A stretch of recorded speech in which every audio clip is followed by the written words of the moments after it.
भागवत के भीतर सर्वप्रथम महात्म्य है 6 अध्याय में, और ये महात्म्य के जो 6 अध्याय है ये भागवत के नहीं है, तो कहां की है? क्योंकि महात्म्य का अर्थ क्या होता है, सबसे पहले ये समझना जरूरी है कि जिस पुराण का आप अध्ययन कर रहे हैं, श्रवण कर रहे हैं, उसकी विशेषता क्या है। अरे कौन व्यक्ति इस कथा को सुने तो उसका कल्याण हो सकता है, और किन किन ने इस कथा को सुना उनका कल्याण हुआ है, इसका विशुद्ध जिसमें विवेचन किया जाए उसे महात्म्य कहा जाता है। और ये भागवत के जो 6 अध्याय है भागवत के नहीं है, क्योंकि अगर भागवत अपनी तारीफ खुद करके कहेगी कि मुझ में ये क्वालिटी है, तो भैया ध्यान रखना, बड़े बड़ाई ना करे, बड़े न बोले बोल, रही मन हीरा कब कहे, लाख टका मेरो मोल। अगर ये भागवत खुद कहेगी कि मुझ में ये क्वालिटी है, आप सुनो, तो फिर लोग क्या कहेंगे, खुद की बड़ाई खुद कर रहा है। मतलब खुद की बड़ाई अगर व्यक्ति खुद कर रहा है तो फेंक रहा है, बस ध्यान रखना। आपको बताएं, जो अपना परिचय खुद बता रहा है ये जीवन का संघर्ष है, और आपका परिचय अगर कोई दूसरा बता रहा है ये आपके जीवन की उन्नति है, और आप किसी परिचय के मोहताज ना रहो ये आपके जीवन की उपलब्धि है, पक्का मानना। तो भागवत का जो ये 6 अध्याय का महात्म्य है ये भागवत का नहीं, ये भागवत की तारीफ पद्म पुराण कर रहा है। कौन सा पुराण? पद्म पुराण। ये जो 6 अध्याय है ये पद्म पुराण से लिए गए हैं भागवत महात्म्य के। आज आप और हम इन 6 अध्यायों का श्रवण पान करेंगे। और भागवत के महात्म्य के पहले ही श्लोक में भगवान कृष्ण को प्रणाम किया गया है। क्यों? क्योंकि भागवत सुनने से भगवान कृष्ण के चरणों में अनुराग होता है। भागवत कथा जो सुनता है भगवान कृष्ण के चरणों में प्रीति होती है, प्रेम बढ़ता है। तो यहां प्रश्न उठ सकता है कि हम भगवान से प्रेम क्यों करें? भाई ऐसा भगवान में है क्या? देखो, किसी से भी अगर हम प्रेम करते हैं तो सबसे पहले क्या देखा जाता है, जैसे इसे आप सरल भाषा में समझें, जैसे आप आपके लड़के के लिए लड़की देखने गए हो तो सबसे पहले क्या देखोगे, ये दिखने में है कैसी, नंबर 1। या लड़की के लिए लड़का देखने गए हो तो सबसे पहले उसका रूप देखेंगे, बाकी की बात आगे की बात आगे। तो यहां सबने कहा कि भगवान में ऐसा है क्या जो हम भगवान से प्रेम करें। पहले ही श्लोक में व्यास जी महाराज ने कहा है, सच्चिदानंद रूपाय विश्वोत्पत्त्यादि हेतवे तापत्रय विनाशाय श्री कृष्णाय वयं नुमः। तो पहला ही श्लोक और पहली लाइन में क्या कह दिया, हाँ हमें पता है आप भगवान का रूप देखकर भगवान से प्रेम करोगे, तो लो भगवान का रूप है सच्चिदानंद रूपाय। सबसे पहले रूप देखा जाता है, तो यहां व्यास जी महाराज ने भी सबसे पहले रूप ही बताया है, सच्चिदानंद रूपाय। भगवान का रूप कैसा है? सच्चित आनंद। भगवान सच्चिदानंद है, 3 शब्दों से मिलकर बना है, सत्य, चित और आनंद। जब साथ में मिला लिया जाए तो बन जाएगा सच्चिदानंद। सत्य का अर्थ क्या होता है? सत्य का अर्थ होता है जो पहले भी था, आज भी है और कल भी रहेगा, उसे क्या कहते हैं? सत्य। जो पहले भी था, ऐसा नहीं कि ये ठाकुर जी महाराज पहले थे और आज नहीं है ना, पहले भी थे, आज भी है और कल भी रहेंगे, पक्का। तभी तो उनको सत्य कहा जाता है, वो सत्य स्वरूप है। लेकिन विडंबना ये है, जो सत्य है इस सत्य के बारे में अवगत नहीं कराया जाता। बेटा जब छोटा होता है तो क्या कहते हैं? बेटा ये तेरे मम्मी है, पापा है। क्या कहा है? तो बचपन में बताया गया धराधाम सत्य है, जवानी में बताया गया अर्थ काम सत्य है। बेटा जवान होगा तो कहेगा जा जा कमा कर ला।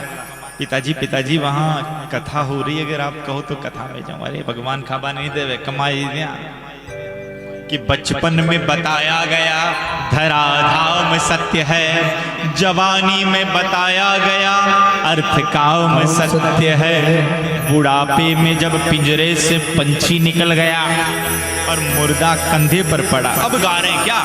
राम नाम सत्य है। अंत में अब किसी काम का नहीं है, जलाने के लिए ले जा रहे, अब गा रहे राम नाम सत्य है, राम नाम सत्य है। भैया अगर ये पहले बता देते तो बेचारा जो मरा पड़ा है उसका कल्याण हो जाता है। सत्य क्या है? केवल और केवल भगवान का नाम सत्य है। तो सत्य क्या है?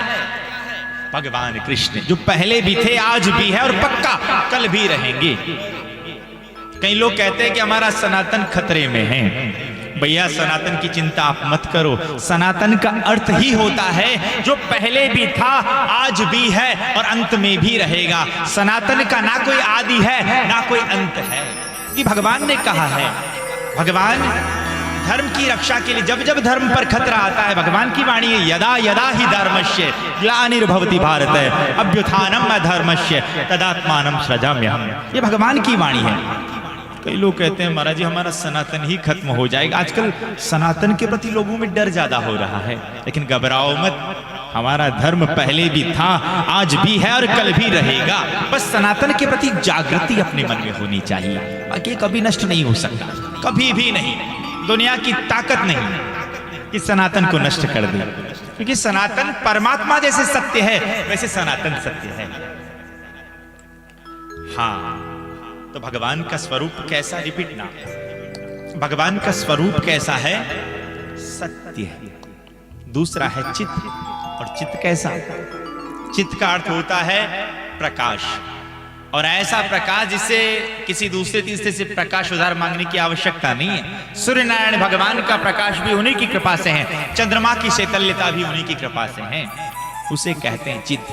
और अगर सरल भाषा में समझें तो जैसे ही संसार को देखने के लिए आंख की आवश्यकता होती है, और इस आंख को देखने वाला है ना, वही चित्त है। और तीसरा आनंद, और आनंद तो साक्षात भगवान कृष्ण है साहब। आनंद साक्षात भगवान कृष्ण है। तभी तो हम जब चौथे दिन जन्मोत्सव मनाएंगे तो क्या कहेंगे? नंदगर आनंद भयो, अवधगर आनंद भयो, जय राजा राम की। नंदगर आनंद भयो, जय कन्हैया लाल। तो आनंद कौन है? साक्षात भगवान कृष्ण, साक्षात भगवान राम। तो भगवान का स्वरूप कैसा है? सच्चित और आनंद। अच्छा, यहां तक सब कंप्लीट हो गया है, सच्चिदानंद। अच्छा, भगवान का रूप देख लिया आपने, भगवान सच्चिदानंद है। जैसे आप आपकी लड़की के लिए लड़का देखने गए, दिखने में लड़का बड़ा सुंदर लगा, तो क्या आप आपकी बेटी का रिश्ता तय करके आ जाओगे? गलत। भाई देखकर आ जाओगे, बड़ा सुंदर लड़का दिख गया, उस सुंदर लड़के के साथ आपकी बेटी का रिश्ता करोगे ना। फिर दूसरा प्रश्न उठेगा कि कमाता कितना है, काम धाम क्या करता है। तो सभी ने भगवान का स्वरूप, व्यास जी महाराज ने भी स्वरूप बताया, भगवान का स्वरूप सच्चिदानंद है। तो फिर पूछा कि सच्चिदानंद तो है, पर करते क्या है ये? भाई काम धाम करते हो तो हम अपना रिश्ता जोड़ें। तो कहा हाँ करते हैं कि सच्चिदानंद रूपाय विश्वोत्पत्त्यादि हेतवे। भगवान विश्व की उत्पत्ति करते हैं, पालन करते हैं और अंत में उसे लय कर देते हैं। भगवान का काम क्या है? विश्व की उत्पत्ति करना, पालन करना और अंत में लय कर देना।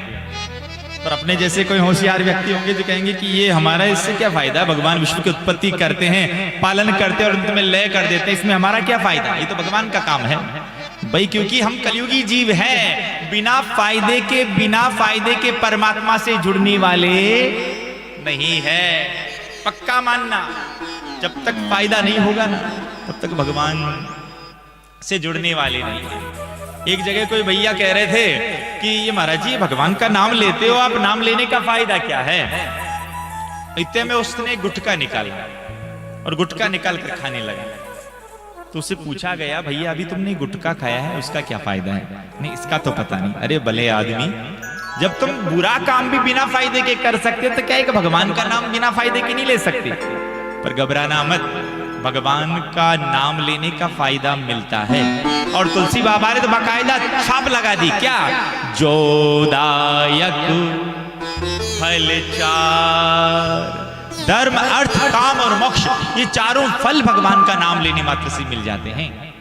अच्छा, तो यहां सबने पूछा कि हमारे लायक क्या फायदा है, तो कृपा करके आप बताएं। तब बताया हमारे लिए भी भगवान काम करते हैं। क्या? कि सच्चिदानंद रूपाय विश्वोत्पत्त्यादि हेतवे तापत्रय विनाशाय, ये अपने फायदे का काम है। कितना? कि तापत्रय विनाशाय, 3 प्रकार के ताप होते हैं। पाप ताप, देहिक भौतिक और देहिक भौतिक और आध्यात्मिक। जो ये ताप है, ये ताप केवल और केवल भगवान का नाम लेने मात्र से दूर हो जाते हैं। तीनों प्रकार के जो ताप है भगवान का नाम लेने मात्र से दूर हो जाते हैं। ऐसे भगवान कृष्ण जो देहिक देविक और भौतिक ताप को नाश करने वाले हैं, ऐसे भगवान श्री कृष्ण को हम और आप सब प्रणाम करते हैं। बोलिए श्री कृष्ण चंद्र भगवान की। और अकेले भगवान कृष्ण को नहीं, राधा रानी संग भगवान को, श्री कृष्णाय वयं नुमः, राधा रानी संग भगवान कृष्ण को हम और आप सब प्रणाम करते हैं।